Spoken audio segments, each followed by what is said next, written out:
Gasa I hosi kumbe xani kokwani wa Nghunghunyani kumbe Soshangana hi kokwani wa yena kokwani wa Soshangana vanhu lava va lwe tinyimpi to tala le eMozambique va tlhela va hlula tinyimpi to tala tin'wana hi ti tivaka va nga lwa na vanhu vo hambanahambana vuhosi bya vona a byi exista Mozambique mara byi fike byi ngokisiwa va ka Ncumayo through hosi Eric Mpisana va claimini kingship ya Vatsonga Machangana ivi va ka Mhinga va ku nikisi hina a hi Machangani hina mi nga hi sukeli a hi se tshama hi va kona na le ka swilo swa Nghunghunyani wa n'wina hina a hi ti tshamele kahle tindhawini ta ka hina nakona vuhosinkulu byebyo a byi exist South Africa I ti-objections leti nga va kona Nkabela Kosha April N'wamanungu I munhu loyi a nga suka a Mozambique a suka na munhu loyi va ku I Jowa Albasini le I Shangani Gang la ihlela hinkwaswo leswi rhumerisaka Gaza vumene vunanga naswona hi tlangela ku humelela lokukulu na lokuntsongo hikuva hinkwerhu hi le ku tlakuseni ka ririmi na ndhavuko wa Xitsonga leyi I Shangani Gang Shangi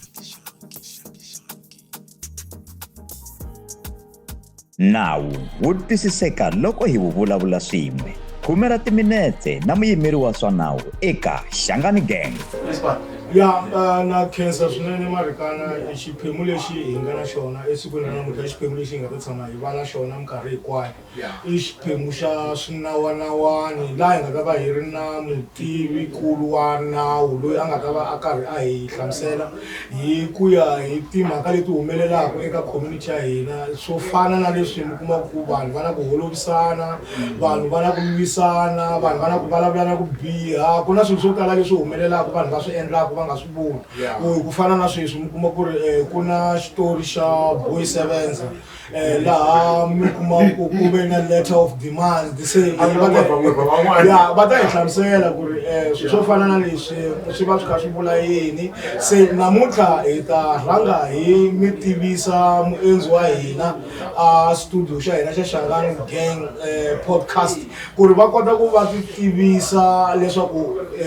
eka minkarhi leyi taka loko va ta va va na hina mi va mi karhi mi va tiva kahle hamxeweta na ku mi amukela na khensa hayi na khensa ku invite ka xiyenge lexi podcast ya kumbexani mi ngo vhela mi hi teka mi hi byela ku ri hi n'wina mani nakona mi endla yini ku ri hi kota ku va hi sungula ku ya mahlweni hi karhi hi tivana mi kha mi tivana na vahlaleri kumbe vayingiseli va Shangani Gang podcast hayi vito ra mina I Edwin Maluleke hi profession I'm an attorney of background I'm also a director of Maluleke Commanders and Attorneys which was founded in June 2022. It was founded by Mina and two other directors. All of us are attorneys of the High Court. So we are based in Kensington, Johannesburg, and our field of speciality is general litigation, it's commercial law, it's criminal law, administration of deceased estate, and labor law most of the time.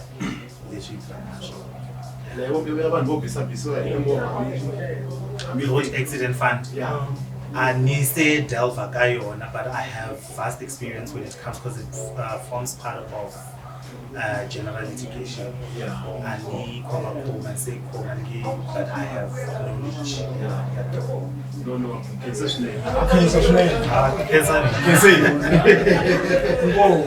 Tshama na hina eka Shangani Gang Podcast Network hi Ravumbirhi rin'wana na rin'wana evhikini hafu ku bile awara ya 12 mi nga kayeli leswi hi swi twini mi swi twini hi mi tisela to hisa kumenemene na mavarivari eka Gaza kasi Ravumune ra vhiki na vhiki hi mi khomele mbulavulo wa leti na letiya hi ya emahlweni hi dyondzisa hi hlohlotela no hlayisa ndhavuko wa Xitsonga xerhu twanani la sonta rin'wana na rin'wana Ravumbirhi en'hwetini hi ku ya hi vhiki hi ku phamela swakudya swa tindleve evunangeni hi mbulavulo wa tinqambi teru na eximoyeni hi pfuxelela vupfumeri ni mbulavulo. Seketela, rhandza u tlhela u avelana na van'wana ntsena eka Shangani Gang Podcast Network. No, hi rhandza ku va hi xeweta vayingiseri va hina futhi va ka Shangani Gang. Hinkwako lava nga kona na ku tshemba leswaku va mbale kahle va kufumela because xirhami nga ku se xi fikile hala xilungwini xa xeka. Principal, guest ya hina leyi nga na yona a ya ha lavi introduction. A ya ha lavi introduction mara lexi ni tsakisaka i ku vito leriya ra vona leriya ra Damba Vakhegulu na vona va ri amukerile. Apparently va tlhela va ri tiyisisa va ri xitejini na Mr Post loko va phahlela na Mariyata va tlhela va cina risimu leriya ra vona leriya ra Damba Vakhegulu but namuntlha mi ta byela vayingiseri ku focus ya hina i yini. Marikana na Cancer swinene sikwini ra namuntlha ku va hi yisa emahlweni timhaka leti hi nga ti vulavula eka nkarhi lowu nga hundza a hi twananini leswaku hi ta teka segment ya mbirhi laha kumbe xiphemu xa mbirhi laha hi nga ta vulavula hi vuhosi bya Vatsonga ku katsa na vuhosi kulu. Lexi xi humelelaku i timhaka ta ku ri hi tlhe hi tsaka swinene hikuva vaseketeri, valandzeri na vahlaleri va Shangani Gang na vona va ringetini ku va suggesta ku ri hi fanele hi vulavula hi vuhosi kulu bya Vatsonga Machangana. Se tanihiloko mi swi tiva leswaku eka Vatsonga Machangana ku na tinyimba to hambanahambana leti ti ngo hi vona va vuhosi bya Vatsonga Machangana. Mhaka leyi hi ta va hi kha hi tlhantlha na muendzi wa hina tanihiloko mi swi tiva ku ri ku na vanhu va ka Maluleke, van'wanati va ka Nxumalo, va ka Baloyi, va ka Mkhari, va ka Siweya, va ka N'wamanungu. Hi vona lava eka nkarhi wa sweswi u nga ri ku na ku kwetlembetana eka timhaka ta ku va na vuhosikulu. Hi endla leswi ku ri timhaka ta ku va hi tisa vutivi hi ku ya hi vanhu lava vongo vona va na vutivi eka rixaka ra hina ra Vatsonga. Hi na ku tshemba ku ri segment leyi yi ta va na swivutiso swo tala leswi nga ta endla leswaku vanhu va kota ku va va twisisa ku ri hi suka kwihi hi timhaka ta vuhosi nakona hi ya kwihi. Lava vongo vona va lava ku va va hlamula va ta hi foyinela ku va ta kota ku na vona va vekela vonelo ra vona hi mayelana na vuhosi bya Vatsonga. Hi ku hi nge languti ka munhu wun'we ntsena hi hleketa ku ri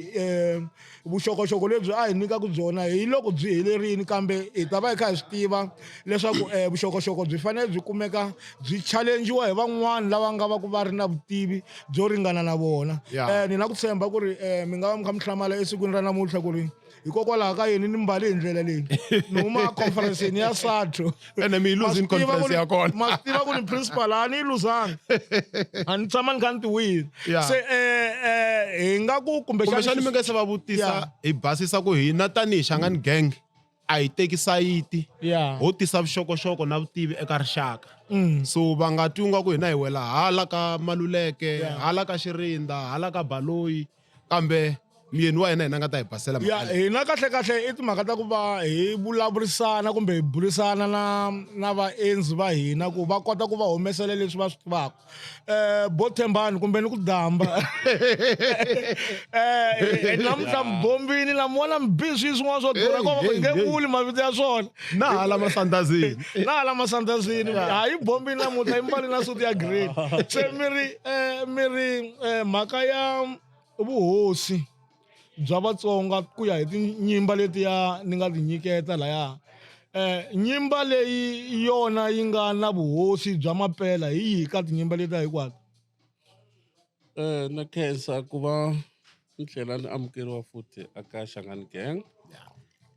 Shangani Gang i podcast leyi ni nga vulaka ku yi le ku dyondziseni ngopfu aka rixaka. Se na mina ni khensa ku va ni nyikiwa nkarhi laha ene ni ta tsakela ku ni hlavuteriwa ku ni kota ku vula leswi swi nga ntiyiso na leswi ni swi tivisaka swona na matimu lama ma nga voyameli ka tlhelo ro karhi. Mi twe loko mi ka ma introduce mi kombisa hi mhaka ya vuhosinkulu ku xana i mani hosinkulu ka rixaka ra Vatsonga. A ni ta va ni tsake ngopfu ka mi lo ni vutisa xivutiso ku xana hosinkulu hosi ndhuna Yeah. kumbe leswin'wana swi hambana njhani. Yeah. I think that would mi ngo yi sungula No, hi nga yi kwalano teka kusuka kwalano Yeah. hikuva a ni ri hi fanele hi hambanyisa ku va kota ku twisisa loko mi kha mi ta na yona hi kona kumbexani hi nga ta tlhela hi vutisa hi ngetelela swivutiso swin'wana leswi nga ta kota ku swi tlhontlha sweswo mi nga yi teka hi ndlela yeleyo. inkomu vuhosi byi kona la Afrika aka hina vanhu vantima. Vuhosi bya hina vanhu vantima swi na nkoka ku hi swi twisisa ku byi sunguriwa njhani. yeah Vuhosi aka hina vanhu vantima ma Afrika byi va kona hikwalaho ka ku va munhu a ri na vurhena. Vurhena hi vula ku kota ku lwa nyimpi. Leswi vulaka ku mina sweswi ni nga tshama laha n'wina vambirhi loko ho hi sungula vuthu ra masocha lama hi nga ta ku hi ya hlasela va rixaka ro karhi hi nga swi kota ku hi fika hi tekela vanhu lava ya vuhosi lebyi bya vona ivi hina hikwalaho ka tlhari na ku va hi humese ngati yo karhi hi dlele hosi yaleyi Yeah. hi kona mina ni nga va ku hosi. ni teka ku Se vuhosi aka Vatsonga byi kona byo hambanahambana hi ku ya hi mfumo xivongo yo hambanahambana. Mara vuhosinkulu a swi olovi ku hi nga pointa namuntlha ku hosinkulu ya Vatsonga lava nga le South Africa i mani. Ta teka nkarhi lowu ni kombisa ku eminkarhini ya khale vo 1700 1800 un'wana na un'wana la loko a lava ku va hosinkulu a fanekele a va a lwe tinyimpi hayi yin'we timbirhi kumbe tinharhu kumbe ku ya fika ka 10. I fanekele i ya raider another chieftaincy hi ti-insurgents ta vusocha leswi ku nga vuthu. Munhu un'wana na un'wana loyi a nga hosi swi vula ku ri i khomandara ya vuthu ro karhi leri ri nga ri ya lwa nyimpi endhawini yo karhi ivi ri hlula rixaka ro karhi. Lava nga hluriwa va fanele se va vuya va ta khonza. Ku khonza hi vula leswi hi xilungu mi nga vulaka ku i ku pay allegiance. Yeah. Sweswi ha pfumela ku wena Yeah. Maswanganyi hi wena hosinkulu ya hina. So loko ku ri ku munhu a nga si tshama a tlhontlha nyimpi swi fika laha a nga hlula vanhu vo karhi swi nge olovi ku hi pfumela ku himpela munhu waloyi na vuhosinkulu. Kambe loko munhu a ri hosi loko se a tshame xitulwini loko a teka nsati a bebula n'wana wo sungula wa jaha ku rhanga va xisati lowu wa jaha n'wana wo sungula hi xingoni hi yena a nga ta va the heir to the throne a nga ta tshama xitulwini xa tata wa yena. So loko ku ri ku vuhosi byi kona amutini byi famba hi ngati hi ku ya hi n'wana wa xinuna. Leswiya swa ku na tihosi ta va xisati a hi nga ri na swona ka hina rixaka ra Vatsonga Machangani hi ku yeah culture ya hina yi based aka xingoni, yeah yi based aka xicopi, xirhonga, xibila, xihlangano, xihlave na swin'wana na swin'wana. So aka rixaka ra Vatsonga ku na vanhu vo tala ni nga vula ku Vatsonga i chakalaka i chakalaka hi ku hava sweswi hi nga tshama laha mi ta kuma ku un'wana i mihlenge un'wana i mun'wanati un'wani i mihlave ku fana na hina va Maswanganyi hi vahlavi. So loko munhu a fika a ta ka hina vahlavi a ku hina hosinkulu ya hina i vula ku yini i vula ku i hi hlurile ka nyimpi yihi ku hina hi tiva hi nga ri ku lweni ka nyimpi na munhu ma swi vona.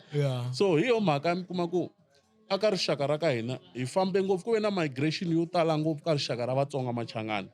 hi ku van'wani va sele KwaZulu Natal van'wanyani va va ri eSwaziland van'wani a va ri Mozambique. Mara history why ku emphasize-wa ngopfu ka leswi a swi humelela Mozambique hi nkarhi lowu ku nga ya Manukusi Soshangana a Mozambique. I nkarhi lowu a ku ri na vatsari lava a va ta va suka hi le Switzerland va Crookes, Berthoud na va Junod.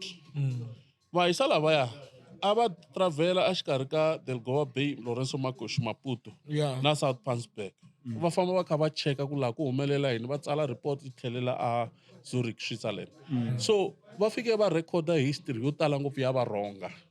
Varhonga ni vulavula hi vanhu lava a va kumeka endhawini ya Maputaland.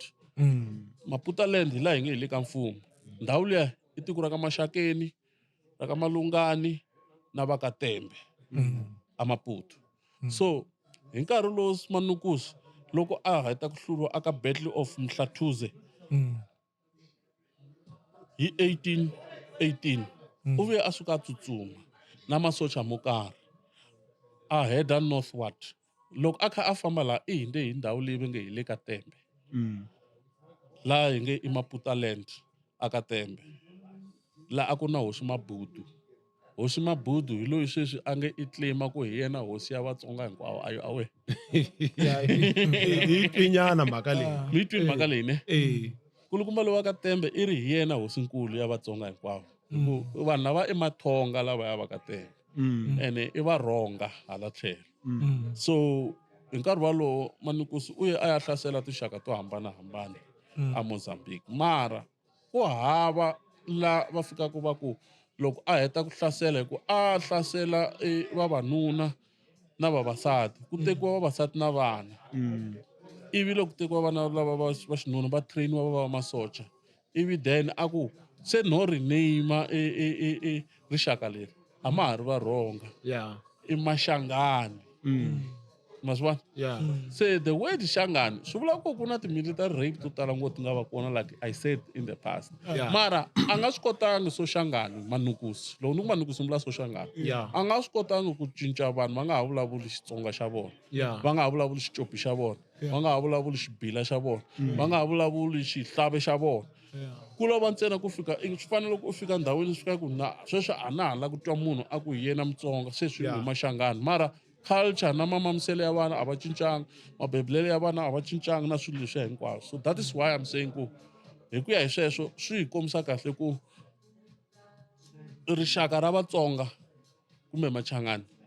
hi nge vuli ku na hosinkulu a South Africa handle ka history leyi nga rekhodiwa a Mozambique ntsena leyi katsaka ku loko Soshangani a fika a conquer ndhawu liya vana va yena Mzila na Mawewe va vuye va lwa va lwela vuhosi. La Mzila nga tsutsuma a ta South Africa. Loko a ta South Africa futhi a nga ri South Africa ku ri Transvaal. I fika a tshama ndhawu leyi va nge hi le Chakuma. Ma kona la ka banana la. I fika a tshama la ka ndhawu liya. Ivi Paulos das Neves la ri mutsari wa tibuku. I fika n'wi byela ku he wena phela se va rila le a kaya leyi va ri Mawewe i fuma hi ra nsimbi. Why i nga ha ti ni ku hlanganisa na mavuthu man'wanyana i kota ku i ya lwa ku i kota ku chichamisa loyi a xitulwini. Hi laha a nga vuya va teka tikalichi va n'wi lavela na vanhu lava va nga va teke matlhari na swibamu va hlangana ndhawini leyi va nge le Rionda ku laha nga ta tsemakanya Rionda a wela hala. Loko ku ri ku masocha ma Mzila a ma lo tlhentlhela ndzhaku ka Rionda ma nga hindzi Rionda line ya Rionda swi vula ku a ta va hluriwe Mzila mara Mzila ivi a ya hlula Mawewe a tsutsumela Swaziland. Loko mona rixaka leri va nge va ka Mkhatshwa va ka Ncumayo va ka Ndwandwe lava nge le Swaziland lava nga tsutsuma vatukulu va mani va Mawewe. Loko ku lova Soshangani ku ve na nyimpi ya vuhosi nkulu ku ta teka mana exikarhi ka Mzila na Mawewe. Mawewe mani wa yena i va ka Dlamini. Ni nga vula ku i hahani wa Sobhuza wo sungula. Sobhuza i kokwani wa hosi Mswati laha nga kona sweswi. So vuxaka bya va ka Dlamini va ka Mswati na lava va ka Nxuma i khale byi ri kona na lava va ka Zulu ma swi tiva ku na Misi Zulu vhele ntukulu wa ka Dlamini. I khale tihosi va kha va tekelana ku aka vuxaka bya vona byi tiya a wu fanele i ya teka a princess in another kingdom. So Mawewe ya tsutsuma ivi Mzila a fuma aka ku fuma ka Mzila ku na lava hlamuselaka va kombisa ku i hlulini a za a famba a fika na le vo Sofala Tlhavuwe. Ivi n'wana wa yena loko se swi tiveka ku u lovile Mzila ku hala a tiva ku sirha ra Mzila. Mzila u lovini a swi tise ku love mara swi tiveka ku a ya hala henhla a Northern Mozambique Sofala province. Ivi Mzila loko a lova ku ta nghena n'wana wa yena Mdungazwe. Mdungazwe loyi n'wina mi nge i Nghunghunyana. Vito ra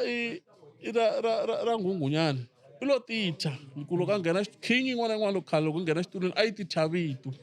ku hi yona mani yi ta fuma hi vito ro karhi. That's why va ku hosi a hi na xivongo i fanele mi n'wi vitana hi vito ra yena ra nyimpi. Se Nghunghunyana hi yena a nga fika a fuma laha loko a ka a fuma tikweni ra Mozambique ku fikela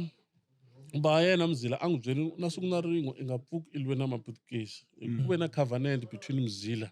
na Maputukezi ya ku a ku dlayaniwi hi ku Lorenzo Marcos Delgoa Bay i ndhawu leyi a yi trader ku xavisiwa lona swikomu swo hambanahambana swi ya overseas ku loko hi lona Maputukezi swi ta endla ku hi nga koti ku kuma ti-products leti va ti xavisaka so a hi ntiyiso loko munhu o tshuka a hlamusela history a ku Nghunghunyani lwe na Maputukezi. Nghunghunyani was not a colonial fighter. He has never fought the Portuguese.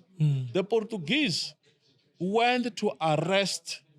Nghunghunyani hi timhaka tinharhu. 3 things. Number 1, Nghunghunyani ku na hosi ya ka Ndlovu leyi va ku Mahasula na hosi ya ka Malungani leyi va ku N'wamatibyana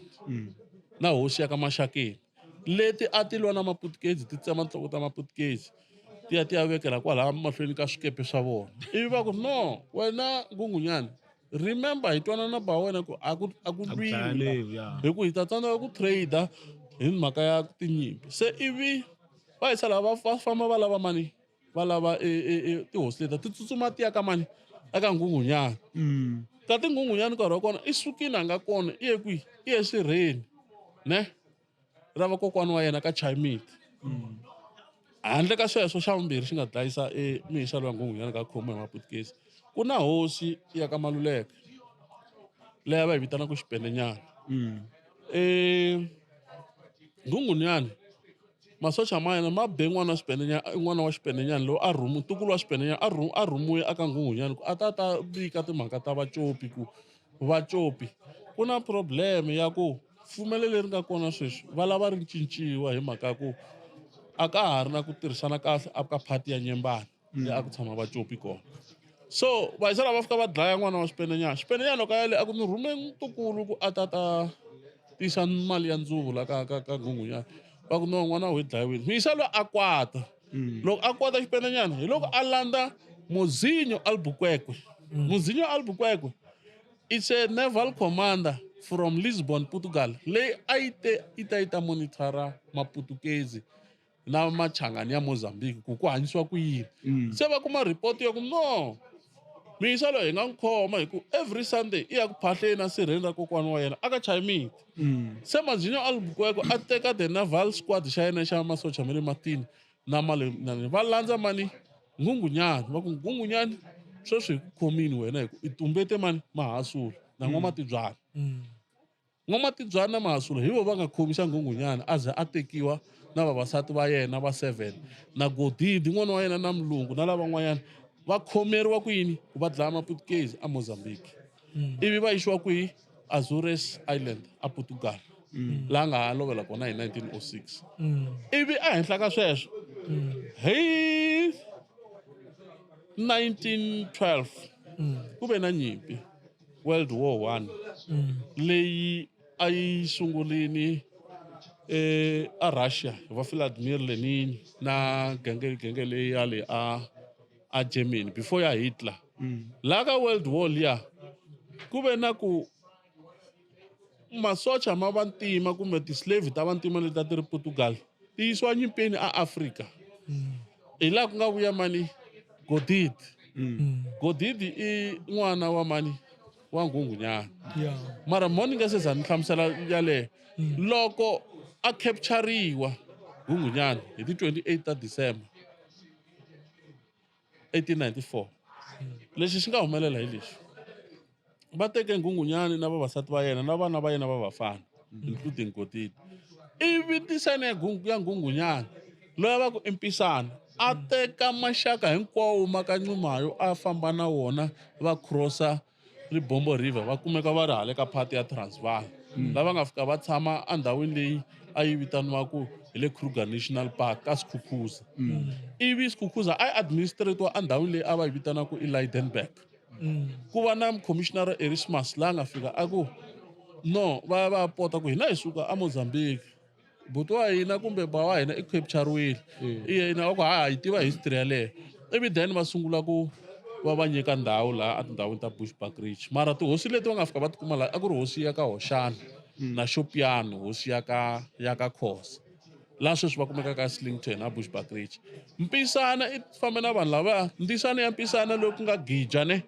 ivi a famba a ya tshama a pfukana endhawini leyi vitaniwaka hi le kwihi hi le Yingwekhulu ma ni twa principal a ni yingiseri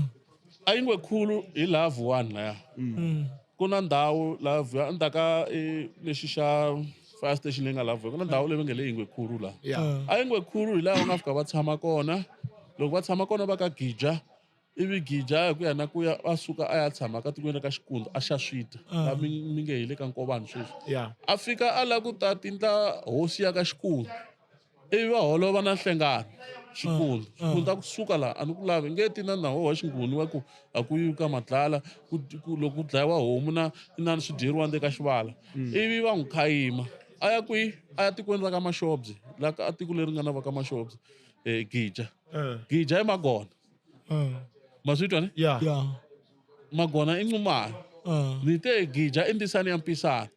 loko ku capture Nghunghunyana ya Portugal munhu la a nga rhwala va ka Nxuma hinkwata na vo South Africa i Mpisana ma swi twa ne ivi swi va hi ndlela yaleyo ivi loko ha ri kwalano ni la ku kombisa mhaka ya ku kingship ya Machangana a yi ri kona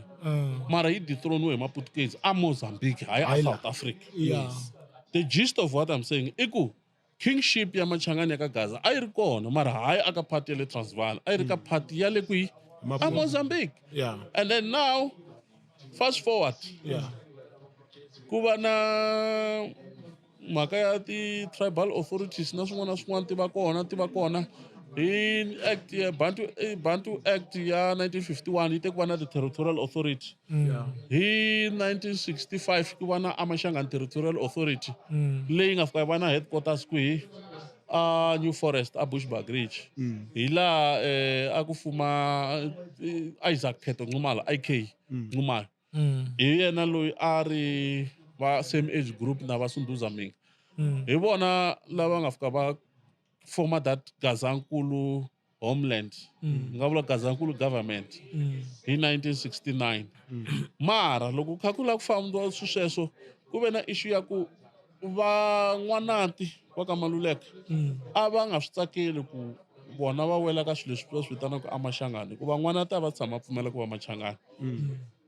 hosi Minga loyi vito ra yena ku nga Adolf Sunduza hi nkarhi lowu ma swi ta ku swi te njhani ku Vatsonga Machangani va huma ka Vavenda na Balobedu ma swi ta ku khale a ku tshamiwa ndhawu yin'we ku ri mix loko mo vutisa maxaka kumbe vanhu lavakulu va ta mi byela ku hi bebuleriwe Venda hi suke hi ti-GG hi ta tshama a Mananga hala Xipilongo hala hi tshama kona hina ka Malamulele na Giyani a va mixanini khale na Vavenda reason ya sweswo a ku nga ri na act ya mfumo leyi a yi separate vanhu hi ku ya hi ririmi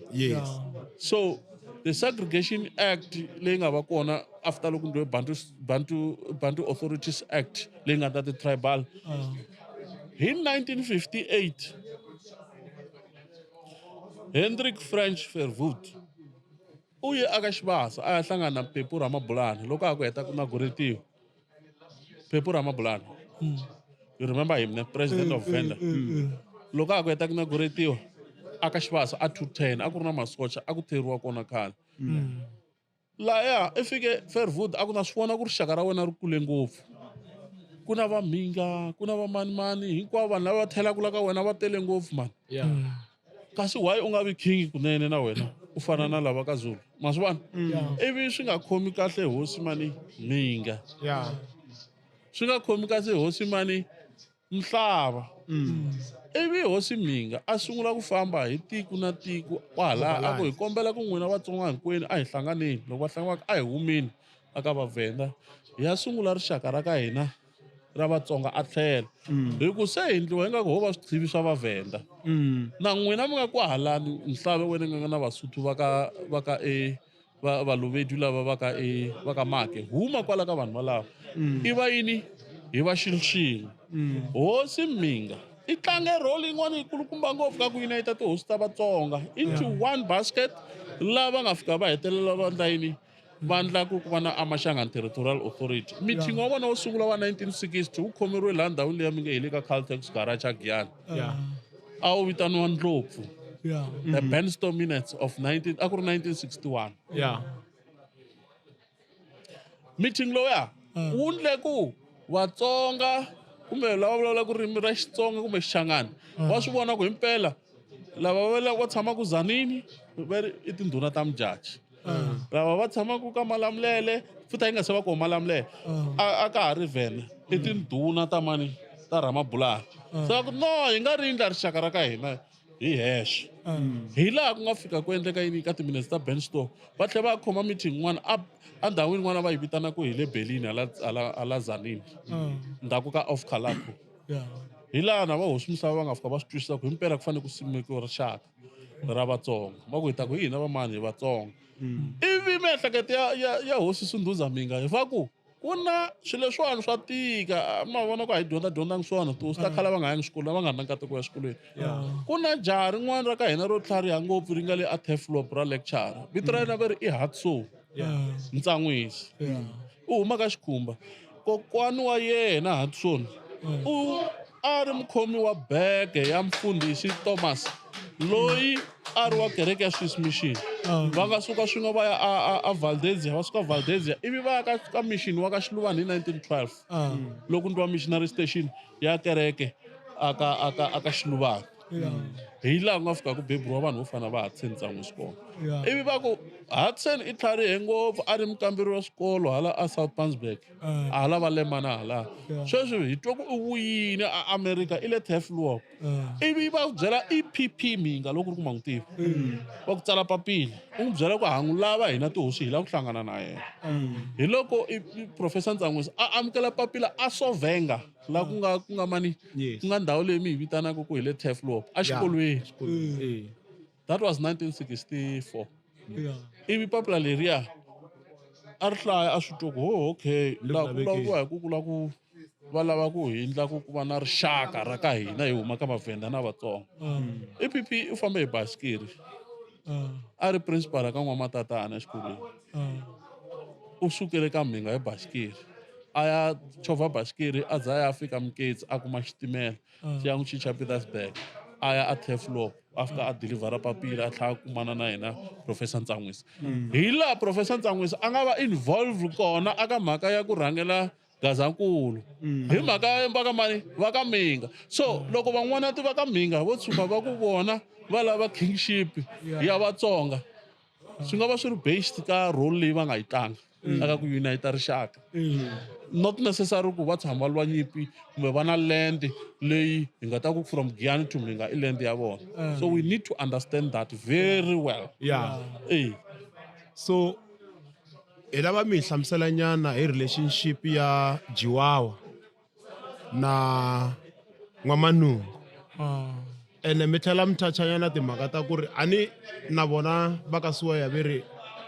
hi vona tihosinkulu kumbe hi vona va lava ku claima yini vuhosinkulu ene mi yi katsa na timhaka ta ku loko u fanele u va hosi historical u fanele u kote u dlaye munhu un'wanyana u kota ku take over principal na yi khoma leswi a yi vekisaka swona mara ni twa onge a hi fanele hi languta mfumo swivongo hi swigavagava hi ku na vanhu lava va nga ku lweni lava lwelaka vuhosi a hi ta kombela ku hi sungula laya ka timhaka ta ku ri ka ti-commission commission leti ti nga va kona ku ri vanhu lavaya hikokwalaho ka yini va nga kumangi vuhosi lebyiya kusuka ka ti-commission kutani hi tata ka liya ya ka N'wamanungu hi ku ya ka N'wamanungu hi ve na njhekanjhekisano na Xivambu a kha yimela va ka N'wamanungu se hi tata ka yona hi yona hi nga ta hetisela hi yona se hi ta kombela ku mi hi nyika liya mara hi nge se fika ka N'wamanungu hi ta tlhela hi teka ya ka Nxumalo va ka Nxumalo hikokwalaho ka yini tanihileswi Soshangana a nga hlula a kumeka ku ri yena hosi wa Mozambique loko se va fika hala Afrika-Dzonga hikokwalaho ka hina va nga ha vangi tihosikulu hi ta yi teka ku hi kota ku yi tlhantlha ku vanhu va kota ku twisisa ku ri ku humeleli yini ku ta hi swigavagava na swin'wana na swin'wana. Inkomo principal. Wa nga ku ya mtlimbanyana. Hosi nombera. Va ri hi rhanga hi liya principal. Ya no. Hi famba ya principal. Inkomo impela mhaka ya mfumo xivongo loko ni kombisile ku ri hi ku ya hi Bantu Authorities Territorial Act of 1951 yi kondletele ku aka vanhu vantima mfumo xivongo un'wana na un'wana wu fanekele wu kombisa ku hosi i mani ivi hosi leyiwani yi fanele yi va na tribal laha yi nga ta tlhela yi kombisa ku tindhuna ta yena i va mani na mani na mani so swi nga leswi himpela loko ku ndliwa ti-tribal authorities xikongomelonkulu a ku ri ku promota mhaka ya mimfumo xivongo mimfumo xivongo yi ve kona yo hambanahambana mo ni mi teka through aka mhaka ya kusuka ka Malamulele ni ku Giyani ni ku hlanganana aka Malamulele mfumo xivongo wa ka Maluleke wu ve na ti-tribal ni nga vula ku ri tinharhu yo sungula hi leyi ya ka Mhinga ya ka Mhinga ya yindlu ya ka Dlamani i Maluleke va ve na tribal ya vona leyi a va representa matiko ya vona ku nga va Botsolweni Mhinga na va Josepha sweswo ivi ku va na tribal ya mfumo xivongo wa ka Maluleke futhi aka Xigalo kwala ka matiko lama nga lahaya ivi yin'wana va ka Makuleke hi nkarhi loya a va ha ri ndzeni ka Kruger National Park va ta huma ndzeni ka Kruger National Park mara hi ku ri ku na ya Makuleke le ndzeni swi hlamuseriwa ku a ri hosi hi ku a va tsemelana na nambu wa N'wasorini na nambu wa N'wanati endzeni ka Kruger National Park so yin'wana ya mfumo xivongo leyi nga va kona i mfumo xivongo wa ka Manganyi laha ku nga va na hosi leyi mi hi vitanaka ku i hosi Mavambe va hosi bya ka Mavambe bya ka Bungu mi swi tiva ku va ka Mavambe na va ka Mhinga i maxaka hi ndlela leyi nsati wo sungula wa Maxakadzi a ku ri N'wabungu wa Minete loyi a nga wa ka Manganyi loyi a nga bebula loyi a va ku eMswane a nga fela nyimpini ivi ku sala Ximambani loyi Ximambani wa kona ku nga Dlamani vuhosi bya ka Mhinga hinkwabyo byi famba hi layini ya ka Dlamani ivi ku va na N'wabungu wa Minete wa vumbirhi hi loyi a nga bebula Mani Guyu Maluleke ku na loko va hlaya ka vana va Maxakadzi ku na Guyu wa Maxakadzi na Dlamani wa Maxakadzi mara hinkwavo vana va Ngonyoni ma swi vona se hi swona swi nga endla ku na loko se siku leri ku nga tshama ku claimiwa vuhosinkulu bya ka Maluleke ma swi ta ku tshama ku claimiwa vuhosinkulu bya ka Maluleke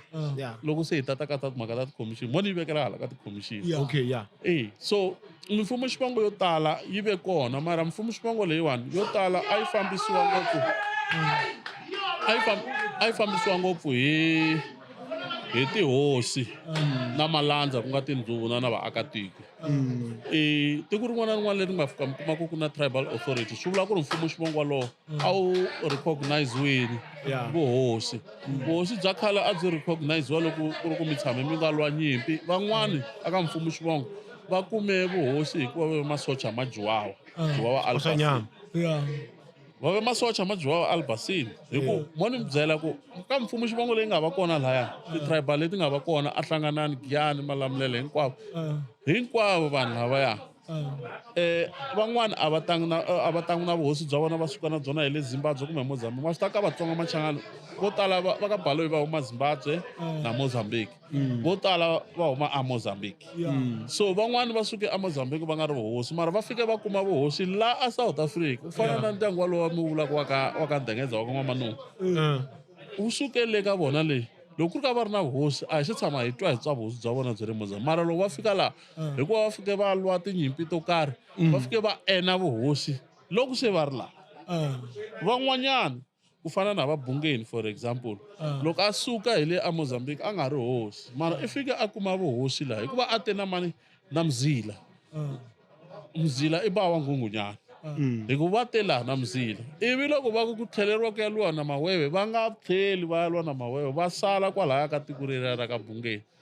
lava nga fika va fuma tiko leriya so mifumo xivongo me ni nga vula ku yo tala yi na vuhosi mara ko tala ku na lava mi kuma ku ri the rightful chief i fika susiwa xitulwini hikwalaho ka ku mi kuma ku ri nkarhi wun'wani ku timhaka ta vuloyi aka ndyangu wa vuhosi nkarhi wun'wani mi kuma ku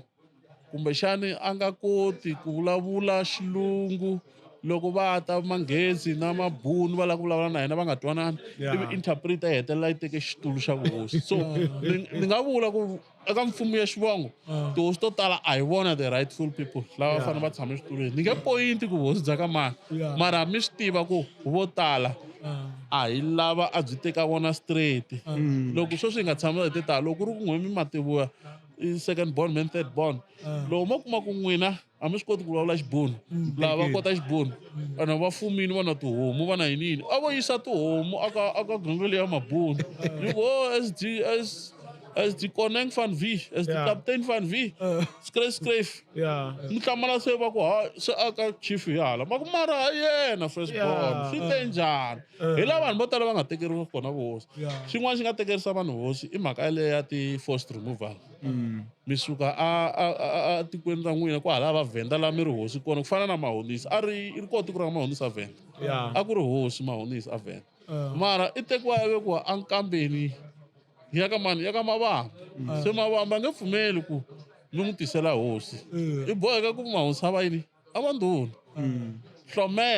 Hlomela yi kona kwale Pfukani Vuwani leyi ni vulavulaka hi kona hi forced removal va susiwe a Vuwani a Pfukani va ya aka Hlomela leyi a ko khomana na Kruger National Park na va Mahlati laha land liya a ku ri land liya yi ri available yi nga ri occupied hi munhu mfumo loko wa central government loko wu susa munhu hi forced removal a fika va mi takula va mi khandziyisa na mikumbanyana ya n'wina tihomu ti sala kwalaha nhoveni that's why va Venda va fume ngopfu hi rifumo ra Vatsonga Machangani forced removal hikuva a ni loko va ku rhwala va nga ta ku layichela na tihomu van'wani va kota ku tlhela va khayima va vuya na tona van'wani va dyiwa hi tingwenya va kha va khayima tihomu letiya rifumo ra Vatsonga vo tala ri sele Venda that's why va Venda va fume ngopfu hi mhaka ya ku lava nga susiwa hi forced removal a Venda va tisiwa hala ka Vatsonga hala swi endle ku lavaya va siya Vatsonga va ka hina va siya rifumo ra vona leyi va tlhela va luzekeriwa na hi vuhosi tihosi to tala ka mfumo xivongo ti hundzuke tindhuna namuntlha va ni nyika xikombiso hi Xigamana hi ya ri hosi a ku na tiko ra ka Xigamana mara namuntlha i independent headman hi mhaka yini va chava ku n'wi byela ku Mphambo i hosi ya wena i ta ku i hosi ya me njhani Mphambo ku me ni suke ni ri na tiko a ni mi lo ni susa le ka Xigamana leyi a Vuwani mi ni tisa laha se ni nge pfumeli ku ni ya khonza hansi ka hosi yin'wana hi leswi swi nga humelela ka mhaka ya mfumo xivongo naswona mi kuma van'wani va ku i hosi mara i hard tribal swi vangiwe hi mhaka ya sweswo mfumo lowa wa khale wu nga ri kahle a wu susa munhu hi nkanu i tlhela i nga ndli nchumu a ku ri hava ti-rights ka munhu wa ntima hi ku ya hi Alienation Act of 1913 munhu wa ntima a declare-riwe ku a nge pfuki a own land adorobeni or a nga pfumeleriwi ku owna land yo karhi kun'wana loko ri na tihomu va fika va nghena mabuni va ku tekela va ku ti tele ngopfu i ta khosa foot and mouth disease loko to vabya tihomu leti ta dlaya tihomu to tala va fika va khayima va teka ena va nga ndli nchumu vakhalabye va khala are you aware of that se kumbexana hi nga yi basisa hi ndlela leyi ya commission mi tata na yona loko mi kha mi vulavula hi yona hi ku ya ka va ka Maluleke mi hlamuserini hi ndlela hi mhaka ya vuhosikulu a hi languteni ya ka Nxumalo ku ri hikokwalaho ka yini vona va kumeka va nga ri va nga pfumeleliwangi ku kumeka va teka vuhosikulu se loko hi suka kwalani hi ta kota ku nghenela ka ya N'wamanungu. Okay inkomo i ntiyiso tanihiloko ni kombisini le ndzhaku ku va ka Ndwandwe amandwandwe va ka Nxumayo va ve na vuhosi bya vona lebyi byi ri clear and square a Mozambique la a va fuma va tlhela byi tiveka ku i Gaza Empire Gaza i hosi kumbexani kokwani wa Nghunghunyani kumbe Soshangana hi kokwani wa yena kokwani wa Soshangana vanhu lavaya va lwe tinyimpi to tala le a Mozambique va tlhela va hlula tinyimpi to tala tin'wana hi ti tivaka va nga lwa na vanhu vo hambanahambana vuhosi bya vona a byi exista Mozambique mara byi fike byi ngokisiwa hikuva kokwana wa vona a khomiwile hi 1894 ma swi vona ne Yeah. se va ka Nxumalo lava nga ta na mpisani ya le South Africa na Gija va nge he vi ti-king ka territory yo ka yi nga ri ya ka vona Yeah. ma twisisa logic ne Yes. va ka Nxumalo va yini le ka commission va lava vu-king ni kombela ku vheni Mi nghena ka ti-commission. yeah ni nga ngheni ka ti-commission Okay. lava ku kombisa ku this is Yeah. what happened Yeah. mpisani loko a ta na vanhu lava hale South Africa ma swisisa ku hosinkulu Nghunghunyani Yeah. yi khomiwa yi va xipocho manitwa Yes. ivi ndyangu hinkwawo wu sala wu nga ha pfumeleriwi ku vulavula nchumu hi Vuhosi bya vuhosinkulu ka vona. ivi va tsutsuma va siya land ya vona a Mozambique Na vuhosi. na vuhosi byebyo loko va ta hala South Africa va fanele va amukeriwa as tihosi kumbe I vanhu nje. Vuhosi bya ka vona byi le. ma ni twisisa Yeah. i principal A byi peli na. principal a ni kombisa ku hosinkulu Nghunghunyani i hlule tinyimpi a tlhe a fuma a Mozambique ivi a khomiwa a va xipochwa Yeah. a yisiwa ka exile a kwihi Portugal. a Portugal ivi mpisana a rhwala ndyangu hinkwawo kumbe hafu ya ndyangu wa ka Nxumalo a ta na ho South Africa a Transvaal xana loko va fika laha va ka Nxumalo va fanele va recognize-wa as the king la a South Africa A byi peli na. yo the big question A yaleyo byi peli na. a ni territory leyi a va ri king ka vona hi le Mozambique ivi va dethroniwa hi ku khomiwa ka king phela loko vo za mi khoma mi capture king swi vula ku mi hlule mavuthu ma yena maxaka ma yena vana va yena hinkwawo Yeah. a ma ha ri nchumu a swona se lava va nga tsutsuma ke va tsutsume va ta South Africa Khondla ncila loko yi so fika. loko va fika haleni va fanele va fika va tshama hi ku i ti-king kumbe a hi ti-king that's the loko- big question Loko va fika laha kumbexana mi ngo hi tlhatlhela ku loko va fika laha va suka leyi Berlin Conference a yi ri kona na a yi humelerini kumbe a yi nge se humelela hikuva loko hi languta timhaka ta ku va ku endliwa mindzilikano yi ya endliwa ka ndhaku loko va fikile se a swi koteki ku va nga suka na vuhosi lebyiya leyi hikuva a va khonzisi van'wana va famba na byona va ta hala hikuva vanhu lava va nga le Bushbuckridge vo tala i vanhu lava va nga ta hi ndlela va nga ta na vona vo tala na swin'wana na swin'wana se ku laya vuhosi bya vona a swi fanelangi ku va famba na byona na A ni va hluriwile la. thank you mi khumbe mhaka Berlin Conference Yeah. ku humelerile 1883 Yeah. and 1884 Yeah. swi vula ku by 1884 sa swi tiveka ku Mozambique i Portuguese East Africa Yeah. ne Yeah. ene lwelo ka capture hi 1894 already se a swi tiveka ku part leyi hala ya Transvaal a yi weli Mozambique Yes. so in short swi vula ku va mpisani vanhu lava nga ta na vona haleni a ku ri hava king exikarhi ka vona King side hikuva vana va Nghunghunyani laha fanele a teka xitulu xa Nghunghunyani Godidi na ya khomiwile a ya kwihi a Portugal so swi vula ku ri va nge he tiva ka Nxumalo va ta claima vu-king a South Africa vu-king bya vona na sweswi swi vula ku bya ha ri vacant a Mozambique loko Samora a teka tiko a fanele a va restorile Yeah. a hi swona they should have been restored by Samora A Maputo. the whole Gaza king, Yeah. the whole Gaza empire from Yeah. Akatembe ku ya fika Shai Yeah. a fanele ku ve na kingship ya Amashangani va ku that is a Shangani kingdom Kingdom, yeah. ma swi vona ni Yeah. I exist haleni hikuva haleni already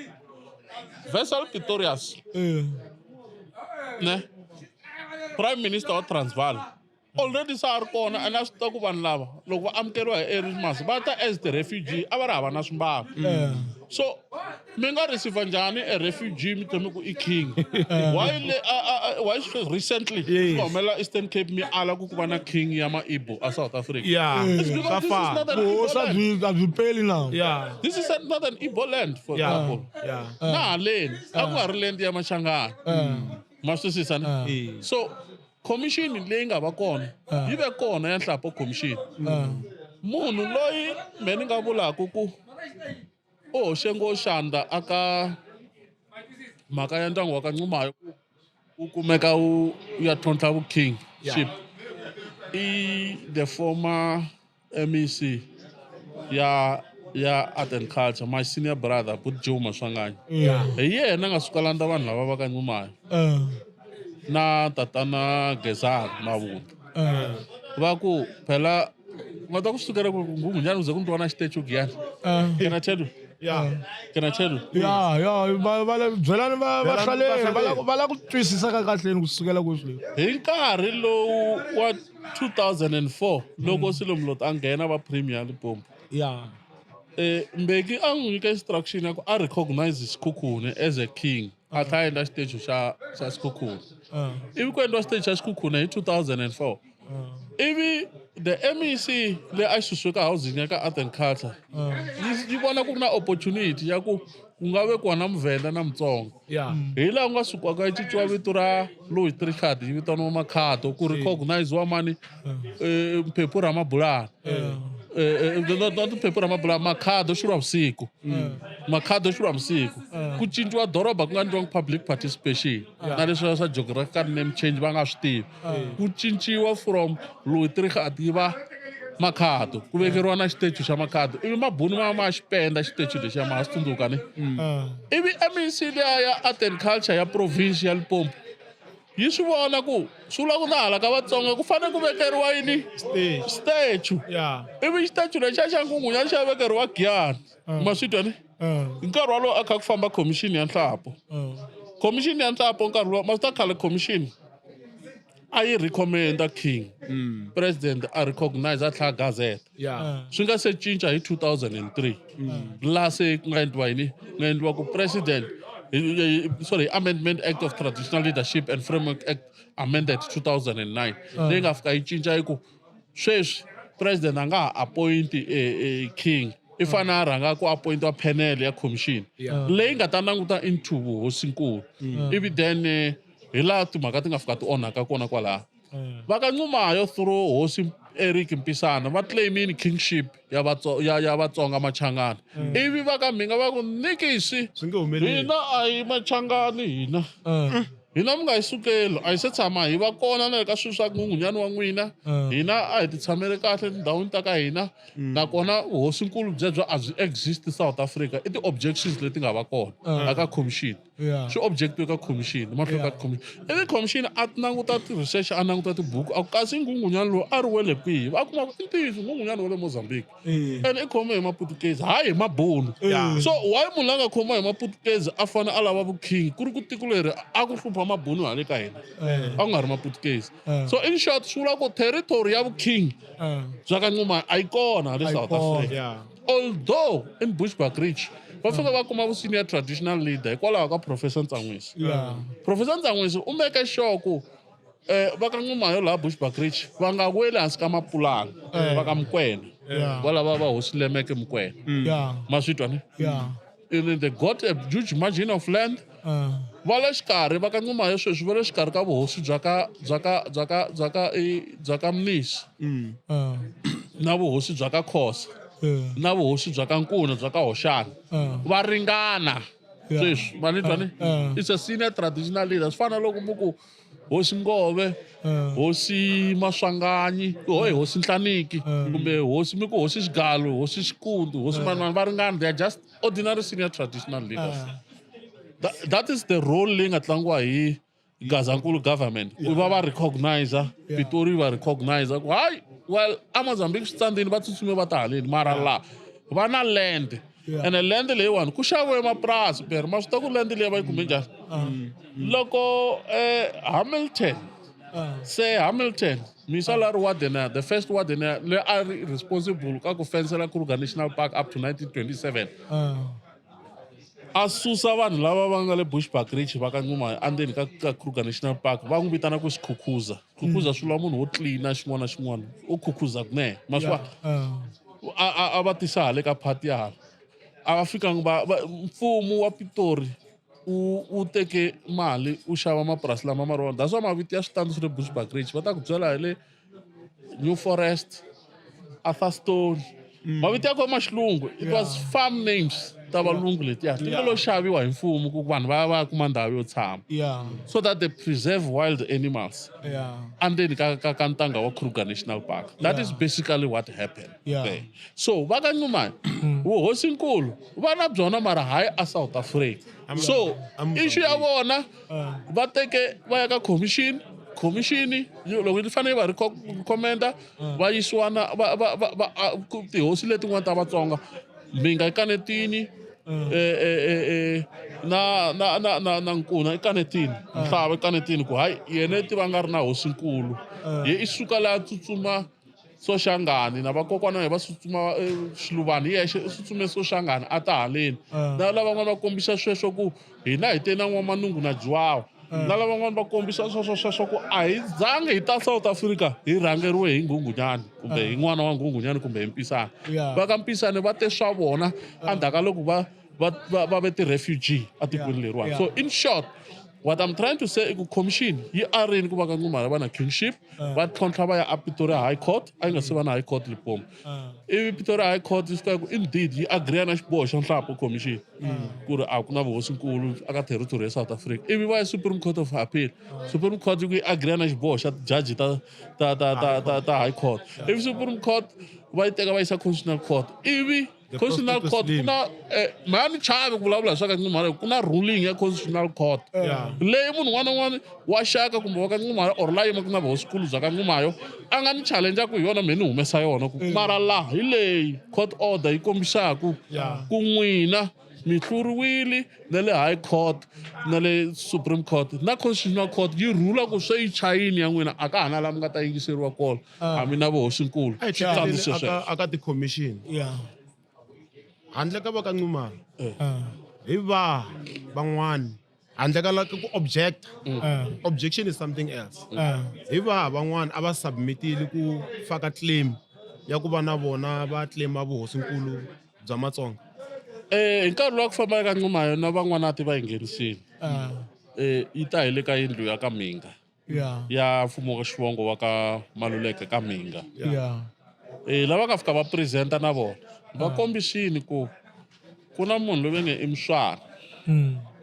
Mswana loyi emakwenu wa Dlhamani u lovile a ri king hi nkarhi wa kona mara va vulavula hi territory na va vulavula hi Kruger National Park which is a no man's land partly South Africa partly Mozambique mara a nga ri mhaka territory leswi nga arisa claim ya va ka Maluleke i ku a va vulavula hi ku hosinkulu ya van'wanati a va vulangi hosinkulu ya Vatsonga hinkwavo ivi va tlhela va questioniwa ku loko mu ku Vatsonga mu lava mani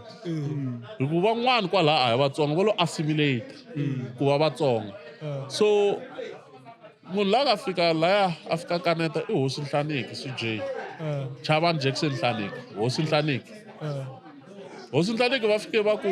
vona hi ku ya leswi va swi tivisaka swona a va tivi Mhinga a ri hosinkulu ya van'wanati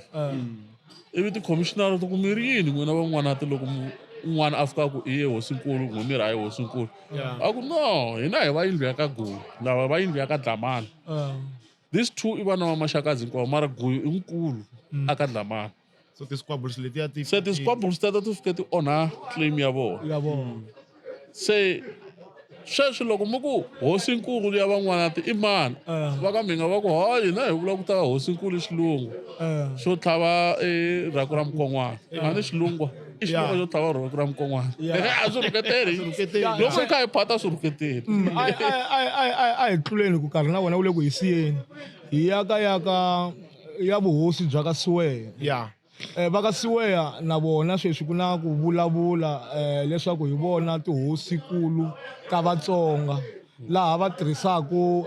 N'wamanungu tanihi munhu loyi ku nga yena loyi a endlaka leswaku va kumeka va fanela ku kumeka va va tihosikulu so a hi tekeni kusuka kwalani ku vona vuhosikulu lebyi va nga byi kuma kumbe va nge byi kumi hi loko swi teyini mi khumbana question leyi a hi hayekinyana mugiveni ya vuxaka bya vona na misa luya Jwawa inkomo xivutiso swo saseka Siweya i vanhu lava nga na tiko a ndhawu leyi vitaniwaka ku hi le aka Ndengeza Ward 3 aka Greater Giyani So i swilo swa masiku lama mara mo ni kombisa ku vakomati va ka Sweya hi ku ya hi matimu ya vona kokwani wa vona la vitaniwaku Nkavela Koxa April N'wamanungu i munhu loyi a nga suka a Mozambique a suka na munhu loyi va ku i Joao Albasini mara a ku sunguleni ka sweswo mo ni kombisa ku N'wamanungu loyi a ku ri kitchen boy le aka Mawelele ya ka Albasini ntiyiso tanani na yona futhi mi ri mana ku ri kitchen boy or kitchen Antonio Albasini bava wa Joao Albasini Yeah. i rhange a ta a ya a Mozambique a ni ri a ku ri mudrive wa xikepe lexi a ta a Afrika a tela ku ta hlota tindlopfu ta kona a va duvula tindlopfu va teka tinxakwa ti exportiwa ti tlhelela Europe se i tini ro sungula a fika a chomana na bava wa N'wamanungu Mavungwana ma swi twa ni a taninga aka Mawelele ivi loko va chomana na bava wa N'wamanungu a ku hayi ni kombela mfana lowu wa wena loko a ta uwa na n'wana wa mina ku nga Joao hi ku Joao na N'wamanungu a va hindzana hi 7 years ivi swi kumeka ku N'wamanungu i tikomba a ri munhu loyi a nga na body posture yo leha a tlhela a kota ngopfu ku tsutsuma loko a rhumiwa hi Antonio Albasini va ku hloteni va ri a ri fast ngopfu ku hatla khoma swilo se manje swi endla ku yini Antonio Albasini loko a vona ku a nge he vuyi i teke Joao a ku hayi sana na business yo hlota tindlopfu ivi N'wamanungu loyi a ri kitchen boy ni vula ku a ku ri hlonga ra ka Albasini man twisisa a ri banjwa marito wa banjwa hi Xichangani do you know what is a banjwa loko munhu mo ta sweswi mi fika mi n'wi fuya mutini ne loko mi tshama hansi mi la ku nyiketiwa mati a mi rhumiyeni famba ka mati laha famba ndla yini hi ku Joao pha ku ri mulungu N'wamanungu a ku ri munhu wa ntima so relationship ya vona a yi ri na master and slave la xikarhi man twisisa so those guys va sungula ku phungela va kuma swibamu va explora nhova liya va teka expedition ya vona va famba va hlota tindlopfu va nghena hi ndhawu leyi va yi vitanaka ku le Hesi Views namuntlha va nghena na tindhawu ta le ka va Makaxule va famba va kha va exchange na tihosi ti va nyika tihomu va nyika swibamu so N'wamanungu i munhu loyi a endla swilo swa yena migingiriko ya yena hinkwayo a ri hansi ka Joao Albasini so loko va fika a Lydenburg Joao Albasini a Ohrigstad i fike a teka n'wansati lowa Gettina van Rensburg loyi nga n'wana Hans van Rensburg ivi va famba na expedition mara lexi xi ni nga ta xi endla xihlawulekisi xa vuxaka bya vayisala vambirhi i ku Joao a ri na bodyguard leyi va ku N'wamanungu was a bodyguard of Joao hi ku mulungu luya a nga ta nghena ka tindhawu ta vanhu vantima a ri hava munhu loyi a n'wi represent so N'wamanungu a vulavula xitekeza na Isilala se a swi kota ku vulavula xitatalapa xa ku hambi o fika kwihi la nga Vasotho a ta vulavula va ze va twanana hi ku khala ku ri na language barrier Joao Albasini a nga ta swi kota ku vulavurisana to so he was a negotiator but serving under who under Joao Albasini so na ku yena ku ya va famba va ze va fika na le va ri yondza hi ndlela yaleyo ivi va teketela vanhu vo tala va Vatsonga na rixakaxaka letin'wana va va endla ti-slave va sungula ku va tirhisa ku va hlotisa tindlopfu va endla sweswo lava va kota ku duvula va nyikiwe tirhenge ta vu-captain hi lava namuntlha n'wemi nge i tihosi a hi tihosi ta N'wamanungu tihosi ta Joao hi ku Joao hi ye a ri recognized hi Portuguese East Africa a tlhela va recognized hi Transvaal ku hi yena a nga ta va ambassador ya vanhu vantima a link between vanhu vantima na valungu so N'wamanungu has never led vanhu a famba na vona hi mali ya yena kumbe hi ti-resources ta yena everything lexi a ri na xona a kolota Joao ku sweswi i fana report N'wamanungu sweswi ni ya capture 500 wa mahlonga wena Joao ni nyiki yini Joao a teka swibama n'wi nyiki se N'wamanungu tanihileswi mi hlamuselaka ku ri a ku ri munhu loyi a ri kusuhi swinene a ni va kuli swin'we na Joao se a ku fikangi laha va nga tshembana swinene mi kuma ku ri ve le ka level yin'we timhaka ta ku ri loko va tshembana mi kuma ku n'wamanungu hi yena a byela ku juwawa ku ri loyi hi yena a fanelaka a va hosi loyi hi yena a fanelaka a va hosi ku juwawa n'wamanungu a swi fana na loko ku ri yena a kha a veka tihosi letiya ta Vatsonga mara a kha a hanya na juwawa na ku mi ta kuma ku ri loko va kuli swin'we va toloverile ivi va nga ha swi voni na mihlovo laya kumbexani leswi nga va ku swi endli ku ri n'wamanungu a teka mulungu se a va ri ka xiyimo xo ringana a mi swi voni ku sweswo swi nga va swi endlini timhaka ta ku ri n'wamanungu a kumeka ku ri yena loyi a fanelaka a vekiwa vuhosi hi ku u tlange xiave xikulukumba ngopfu mara a kha a famba na juwawa lexi endlaku a va hosi i ku hi yena munhu wa ntima loyi va nga famba va khonzisa vanhu va tlhela va veketela tihosi na juwawa a nga ta va hosi a rixakeni ra vanhu va ntima mi vona onge sweswo swi nge faneli ku ri va ka N'wamanungu va kuma vuhosi lebyiya hi leswi xo sungula vuhosinkulu a byi endliwi hi ku coordinate vanhu number one coordinator yi nga va kona yi lo rhumiwa ku famba layinini wa swi vona ku mani tshembekile hi nga n'wi endlela yini a nyikiwa xibamu phela va yisa lava loko a va ngo fika va vekiwa ntsena a na va rhanga va seva ka army ya juwawa na hi N'wamanungu a ri servant ye le ka army ku fana na munhu un'wana na un'wana although yena na kokwana wa mina Joe School loyi ve nge i Phangweni a va ri first in command a ku ye N'wamanungu ye a ri tlhelo ngopfu ka juwawa ku va suka swin'we ivi na hina va ka Maswanganyi a hi ri kona laha tlhelo ka juwawa that's why na hina hi fike hi kuma captainship aka Maswanganyi so this is what happened a va zanga juwawa na N'wamanungu va ringana hi ndlela leyi juwawa Albasin loko va fika endhawini liya ya le a Elim lava nga tshama ngopfu kona laha a ri yonde ne u fike a xava ndhawu la Kudegevenge Pisangs Fontaine ne hi mali ya yena juwawa N'wamanungu a nga contributanga nchumu kwalano the only thing lexi N'wamanungu a ri on guard ka xona for juwawa a ku ri kumeka xoku u manager vantima lavaya hi ku u kota ku vulavurisana na vona kahle ririmi so loko munhu a ku taska swilo swo role yo fana yaleyo and then when the next day u fika ku I'm a commander of this man how can you command someone that is giving you guns a ku nyika instruction n'wi nyika xibamu a tlanga byela ku sweswiwani va yisa lava va ka fika va kuma vuhosi van'wana hi lava mi nga kuma ku va byele juwawa ku hina se hi la ku riwadiwa a ku famba lwa nyimpi loko i lwa nyimpi i dethrona muvhenda hi ku nga ta kuma vuhosi and then loko va vuya na hina na xidlodlo xexo xa ku komba ku va wini tindhawu land yo karhi a va vuya back aka juwawa ivi juwawa a va ba nhloko lexi xidloko a va recognize ku now se hi mhaka ku i lwini vanhu lava va nga na matiko hinkwawo ku fana na n'wana misa lowa a ku na xileyi ne Mswanyi i lwe nyimpi laha Matachi laha a ri na tiko laha Matachi laha la nga akiwa prison a be va Venda laha a recognize-wa hi juwawa nyikiwa tiko na van'wana va ri ti-captain leswiya swa ku N'wamanungu tshama teka mulungu yes va ri u tshama teka mulungu leswi kan'wana swi nga fambi kahle se a ya teka aka Mhangwani sweswi va swi kombisaka swona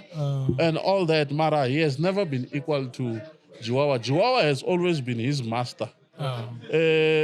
na loko vatsari va tibuku va tsala un'wana a va kombisa ku juwawa and 2000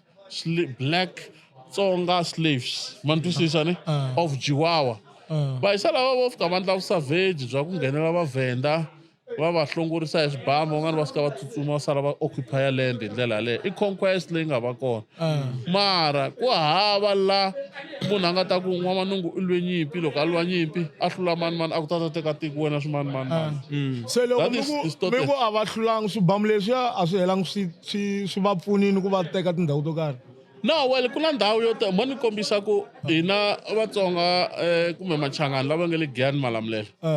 a hi nga ri na land hi te hi ri ti-refugee mara hikwalaho ka savage bya juwawa bya ku enslave vanhu van'wanyana vanhu va hetelele va kuma land na vusavage bya N'wamanungu well bya N'wamanungu hi nga vula sweswo ku savage bya N'wamanungu mara a ni N'wamanungu is not a hate N'wamanungu a nga tshama byela juwawa ku sweswi juwawa a endli yini ivi juwawa va ku i teke instruction ya N'wamanungu has always submitted a ku ri ice boy nyana so Yeah, it was more like a ice boy. So ni mafamba le. kombela ku vutisa question ya controversial nyana Yeah. ku na maheveheve nyana ya ku majority ya vanhu lava ti vitanaka ti-historians a ni tshama ni twa mi ku mi historians mara mi tiva matimutimu ku va capture-riweni in some way ya ku va nyikanyikiwa mali hi tihosi to karhi ku phusha narrative yo karhi mi nga va mi tshame mi hlangana na swona kumbexani na n'wina you are one of those lava va nga captured I ntiyiso sweswo. I ntiyiso leswi mi swi vulaka. Ni tsakisa loko mi ku va captured. The only thing leswi endlaka ku swilo swa ka N'wamanungu hi nga ku swa thrive ne. yeah I ku aka history ya ka Ndengeza ku vuriwa ku N'wamanungu u fike a veka n'wana boti wa yena laha vitaniwaka Machumi Ndengeza ne. Ivi Machumi hi mhaka ku N'wamanungu a nga ri first born. A ku na N'wamavungu boti wa yena loyi a nga bebula Machumi ku nga Ndengeza. So very loko ku fanekele N'wamanungu a vekiwa vuhosi a nga tekanga hosi lande ba wa yena ku ni kume vuhosi a Transvaal. Hi nawu loko mina ni ri last born loko ni na vurhena ni lwa nyimpi ni va na conquest ni fika ni kuma tiko a ni ngheni xitulwini ni fanele ni landza boti wa mina a ta nghena xitulwini mina ni va prime minister yeah ma swi twisisa ni Yeah. that's why na loko va ku addressa vanhu va khale va kokwani kumbe va vanhu va ta ku hosi ya wena va vula boti ya wena va vula ku na loko wo tshuka la ku fuma i nge fumi loyi a ri kona hi ye hosi ya wena leswi swi vulaka swona so loko ku ri ku Ndengeza u fike a fuma laha a bebula ntimeni na lavan'wanyani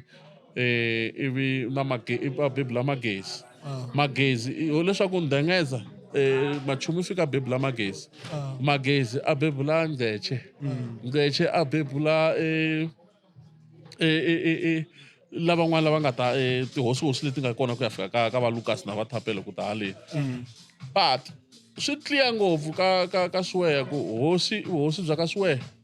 bya yindlu ya ka Ndengeza va ka N'wamanungu a va se tshama va va na interest ka vuhosi hi mhaka va swi tiva ku they are not a senior house aka Mawelele ma mi twisisa ni the senior house hi le ya ka Ndengeza so now loko ko tshuka kwalaha ka Ndengeza ku va na munhu la nga na mali for example ku na xifumi laha ka Ndengeza laha lexi xi nga teka xitulu xa vuhosi xi nga tshama xitulweni xa vuhosi xi ka xi ri xa hala ka yindlu leyin'wana ya ka mani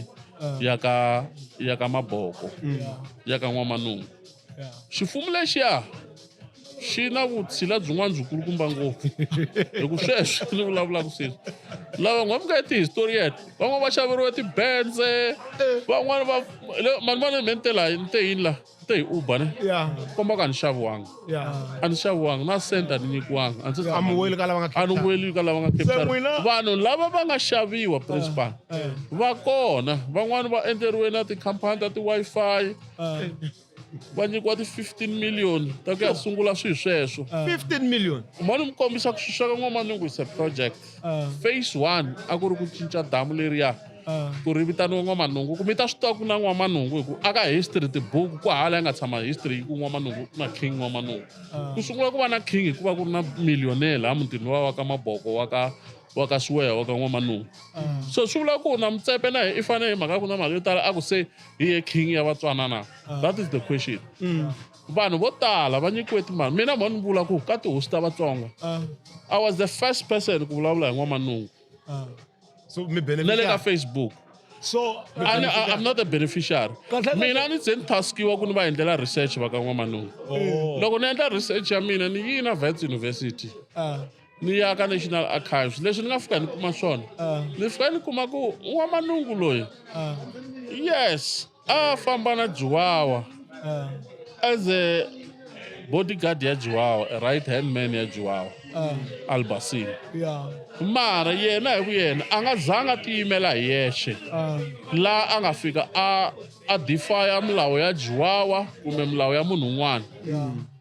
everything leswi vulavulaka loko vulavula hi N'wamanungu mi hlaya buku leyi nge The Val yi ta mi byela loko va fika va pfuna Piet Potgieter Ras loko a tsonderiwe hi Python N'wamanungu fika a n'wi rescue ka Python liya ivi Juwawa a n'wi bela mavoko a n'wi nyika kalichi ra tidonki ne na hanci liya yo basa va n'wi lomba n'wamanungu so i king ya njhani ya ku yona yi fanele yi rhanga yi tirha ivi se va yi nyika swo karhi hi mulungu loko ku ri ku sweswo because vuhosinkulu bya munhu wa ntima byi fanele byi va byi ri independent na tinyimpi ta yina ti fanele ti va ti ri independent so vanhu lava ni va vulaka ma ni vula mina hi lembe ra 2020 nkarhi wa lockdown ni la ku vheni ti basisa na vo va ka n'wamanungu ku na vanhu va ka n'wamanungu va hlanganaka na me va ni rhuketela va tlhela va ni lwisa va ku me ni lwa na kingship ya ka vo a ni lwi na kingship ya ka n'wamanungu mima na ntiyiso no ni landza ntiyiso in the sense ya ku mina ni nge pfumeli ku yuziwa hi munhu ne a teka mali yo tala nyika vanhu vo karhi vo fana na vantsako va lava va ri kwala va xaveriwe swilo leswi me ni swi tivaka va xaveriwe yini ma swi vona va tele vanhu lava ni va tivaka mina va nga nyikiwa ti 300,000 200,000 ene loko va adressa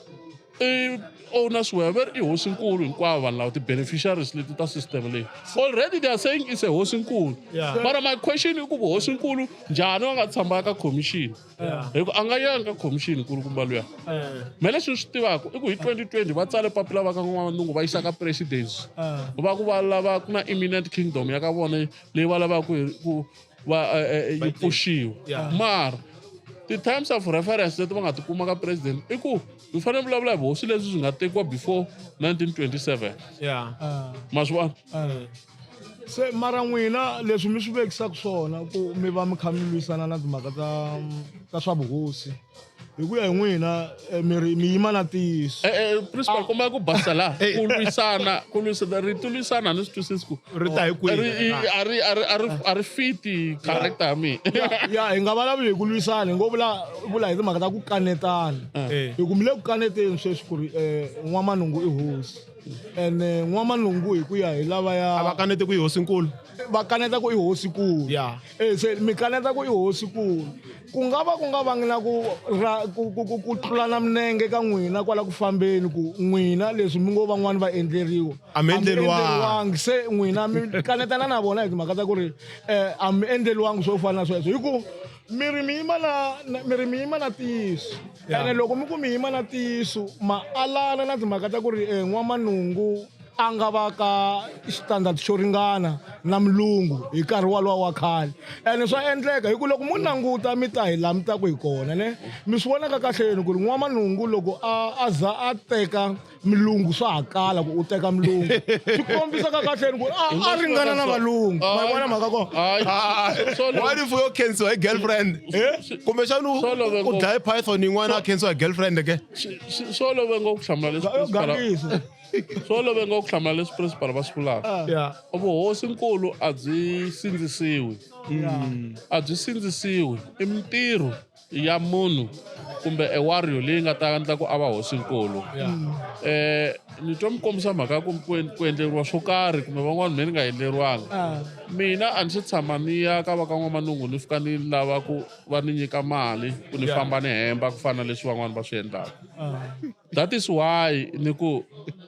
ni ta tshama matimu lama ni me ni nga ma researcha ni swi tika ka leswi swi nga ntiyiso aka wona because loko munhu a xaviwini i hetelela se a va na propaganda ku fana na leswi ti-historian tin'wana leti mi nga ti vula n'we mi kuma ku se ya swi exaggerata xo sungula mi kuma ku a hi xaka ra ka n'wamanungu me ni xaka ra ka n'wamanungu loko ku ri ku a ni ri manitwisisani mina ni nga vula hahani vonani hahani wa ba mina n'wambhambazi i beburiwe magezi lawa nga bebula rirhandzu owner loyi sweswi a lavaka kingship ya n'wamanungu or acting chief or regent chief ya ka ndengeza loko a swi ya hi sweswo a ni ta sayita na va ka n'wamanungu hi ku maxaka ma mina mara ku na xiwengu ma vona xiwengu xo hetelela xo chakala wa munhu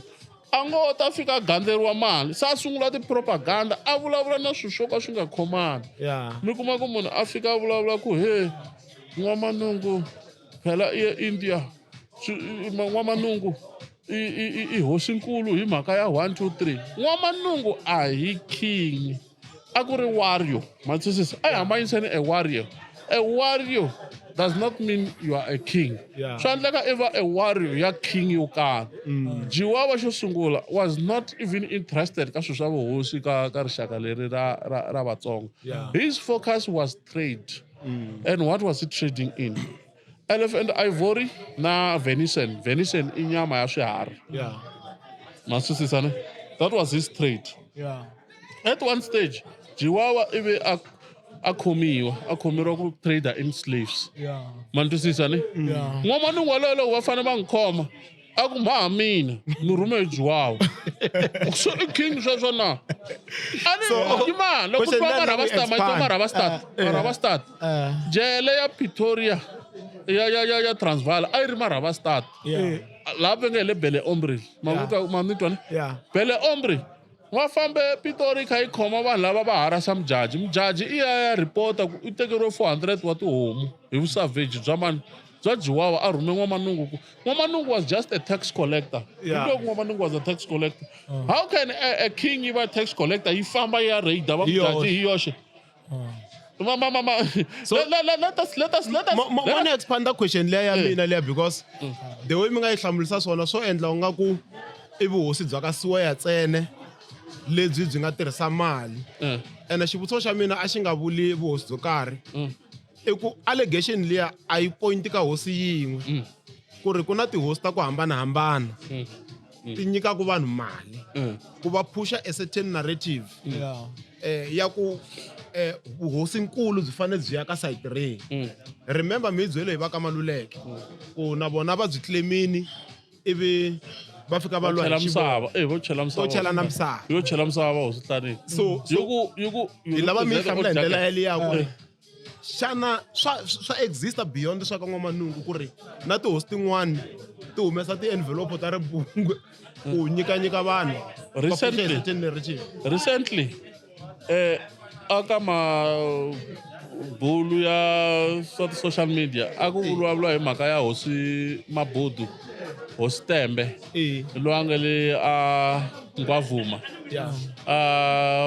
KwaZulu Natal laha nge hi yena hosi nkulu ya Vatsonga veri i teke 3 million rand a nyika hosi Minga ku va loba tihosi ta Vatsonga leti nga le Giyani na Malamulele ku va n'wi seketela aka kingship ya Tsonga Kingdom. Ene Vatsonga lava va ri hosi lenkulu leyi Mabudu yi le a KwaZulu Natal hi yo yi lava ku va hosi nkulu ya Vatsonga. So ma swi vona ku mhaka ya mali khale yi famba hansi ka matafula. Sweswi ku na an activist leyi mi yi tivaka yi vulavula ngopfu ka vaAfrika va vulavula va ri July Stole. July Stole u phati ya vayisa lava ni vulavulaka hi vona va ku nyikiwa 15 million ya ku endla lexi xa Wi-Fi tower. Ku na Wi-Fi tower a Tiyani ka Magoro leyi ve nge i VKX ne VKX Wi-Fi group leyiwani vanhu lavaya swiwengu hinkwaswo ku hana un'we nga tshama khoma 100,000 mara va endle tower ya ku worth 3 million. Hala tlhelo vanhu valava i ti-supporters ta owners where langa a multi-millionaire who has funded them. A yeneni ka issue ya damu ra ku N'wamanungu Dam ku sukela kwihi. Damu ra N'wamanungu Dam ku ve na public participation hi ti 12 ta December 2022 ne. Endzhaku ka loko mufana loyi ve nge i Niketani Rikhotso ma swi twa ne yena n'winyi wa khampani ya VX ya leyi na Amos Nkanyana va nyikiwe 15 million ku va sungula project yaleyo ya va khensiwile vanhu lava nga lwa ku ma swi twa principal vanhu lava nga lwela N'wamanungu Dam va khensiwe hi mali mani twa ni ni vulavula ni ri kwala mina a ni chavi ku vula sweswo ivi they went to extend ya ku mina va ni pfulela case emaphoriseni a hlanganani ya kwini ya ku mina ni exposer kingdom ya vona ni ku va nyikiwe mali. Did I tell you that there's a case that was open against me? Hi vanhu lava ni nge va nyikiwe mali phela a ni vulavuli xitori loko munhu a nga nyikiwangi mali why a fanele a tsutsumela police station a ni mangalela ku me ni vurini ku hayi va fo mina sweswo swa N'wamanungu hi me ni nga swi sungula ni tlhela ni endla ti-research ni tlhela ni ya ni ya swi tsala ka Facebook. N'wamanungu lowu loko mi vona ku wa thrive owner Africa a hi jikela kwala nga hi jikela kona sweswi n'wina mi gandleriwe mali mi famba hi propaganda ehenhla ka ntirho wa mina ni swi vurini sweswo ene va swi tiva vanhu valava ni vulavulaka hi vona. So now here is the situation. Niketani Rikhotso loyi a nga mujahani a tshama kwala ka Magoro sweswi mara wa ka Ndengeza ni ka Maswanga ni tshamile i tsale papila hi 2022 hi June a yisa aka yini National Geographical Name Change Limpopo Geographical Name Change that is Limpopo Geographical Name Change i committee leyi nga endliwa ya ka Art and Culture ya ku loko mo tshuka mi vona vito ro karhi ro rhuketela andzhawini mi nga ha ri tsakeli mi lava ri cinciwa mi tsala mi yisa kona se va tsale va yisa laha chairperson Gerald Twala na misa luwa ka Mongo loyi sweswi nga spokesperson xa le ka Public Works na MJ wa Azania i kona laha ka committee leyi va yisa lava va fana va set up na masipala va coordinate na local municipality ku va na a public participation hi siku ra public participation a ku tele Gang Community Hall mara leswi nga ta mi hlamarisa ku na vanhu lava a va kaneta decision liya ya ku damu leri ri nge vitani N'wamanungu ri suka va tiwa ku i Stekerefiri luya ku na vanhu lava va nga yi claima ndhawu liya va ka mani va tshama ka Gongongo ene damu leri ri endliwe hi mali ya mfumo hi nkarhi wa Professor Ntsanwisi a swi ta swi ri kahle ku ri vitaniwa mani CJ Nhlaniki Chavan Jackson Nhlaniki dam va ka Nhlaniki va tsale papila ra 56 page va kombisa ku hayi mi nge cinci damu leri mi ri vitana N'wamanungu ku ri hi ku arakiwangu hi va ka N'wamanungu na hi N'wamanungu lowu mi vulavulaka hi yena a nga contributanga nchumu towards the development of a dam is for everyone ma swi vona ne mara loko ti-objection ta va ka Nhlaniki ti fanele ti-entertainiwa a ti-entertainiwanga one of the va ka Swear walowo a nga fandiwa mufana n'wana wa ku rhungarhunga swikipa kwala Joni a tlhela a fonela mhani bombisela ku Mackenzie n'wi nyike 1.2 million swo boha damu ri cinciwa vito Mackenzie mi vulavula le henhla ministara wa Art and Culture hi n'wi nyike 1.2 million ku damu ri cinciwa ti-objection swa leswi va nga swi tsala swi nge pfuni nchumu so i vulavula na munhu la nga tshama tirha ka intelligence wo fana na mina do you think information leyi taku ka mina yin'wana na yin'wana yi fanele swi herile loko hi ta vulavula na mepe i fanele swi ta ku ya processiwa information ni yi veka ka fayili siku yi nga ta tirha yi ya tirha leswi yi faneleke yi tirha swona ku fana na sweswi wa nga ku mi le ku silasile ku va nga hetisi information a timhaka ta ku va nga hetisi information ko va timhaka ta ku ri hi nge ha ta va na nkarhi ka nkarhi lowu taku hi vulavula hi yisa mahlweni mi vulavuli swo tala mi vulavuli na mavito ya vanhu mi vulavula na timali teti mi nga vulavula tona mara lexi salaku i ku lava va nga ta twa onge information leyi mi nga yi nyika a hi yona hi ta kombela leswaku principal i comment kwala a hi le ka tribunal la a hi le ka kona a hi tanga tribunal hi le ka podcast ene a hi le court ne phela loko hi fane hi masitako why ku ri na court was that the reason why we're having a court and a tribunal and a hearing it's because ku va ku ri na policy yo karhi na standard xi nga setiwa ku a wu vulavuli u fika laha ma swi vona so ka podcast a ku na i pfulela yi tshika podcast leyi yi pfulekele munhu un'wana na un'wana laha nga ta ta a fika ku Thembani u vulavule leswi na Kaneto welcome so kumbexani hi nge se za hi gimeta a hi tshikeni leyiwani because ku na timhaka leti hi nga ti vula ta ku mali yi tlhambukele van'wana hi va tlhambukelanga na swin'wana swin'wana hi ta yi phusha ka part 3 mara question yi hetelela kusuka ka mina na Tshembisa hi va leti timhaka ta land claim mi kombisa ku misava leyi a ku fanele ku akiwa airport aka yona i ya ka n'wina so xana loko mo tshuka mi va mi yi winile misava liya va ku se hayi hi vuyisela ka vinyi va yona ivi mfumo mu approacha ku hayi still lava ku aka airport ka misava liya xana mi ta pfumela na ene ti-naming rights mi ta lava ku tiva ta hosi yaleyo ti fanele ti tiva ka yona kumbexani mi ta lava sungulisiwa ka zero ku komisa airport yi akiwile hi 1972 loko ku ri na madlala ka Nkurhi van'wana va Malomamelo va vuya va kume se kha ku akiwa runway i khale yi ri kona airport leyi a yo akiwa the only thing lexi xi nga kona yi vandaliziwile mara lexi ndzi nga ta mi byela xona hi 1994 lo va ku vanhu lava nga susiwa hi forced removal a va claim va ka Maboko va ka Mtombeni va yi claimile swi kona na le a ka ti-records ta ka Land Claim Commission, Land Restitution. Loko munhu a claima ku na swilo swimbirhi swi humelelaka. One, either u kuma financial compensation hi mhaka ku hi nge he swi koti ku hi thunya, for example, hi nge nyika xikombiso, hi nge i doroba sweswi hi vulavula hi airport, mfumo wu nge thunyi airport yi nga ha vi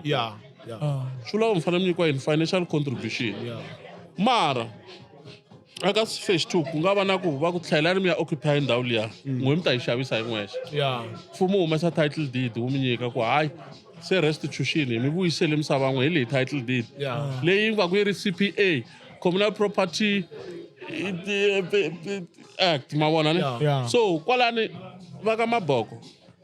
hi ku ya hi swona va claim ndhawu liyani ku fana na munhu un'wana na un'wana leswi va nga claimisa na lava nga kuma timali ta marhumbu. Pfuka xa nkarhi walowo wa 1994 a va se kuma na peni va ka Maboko,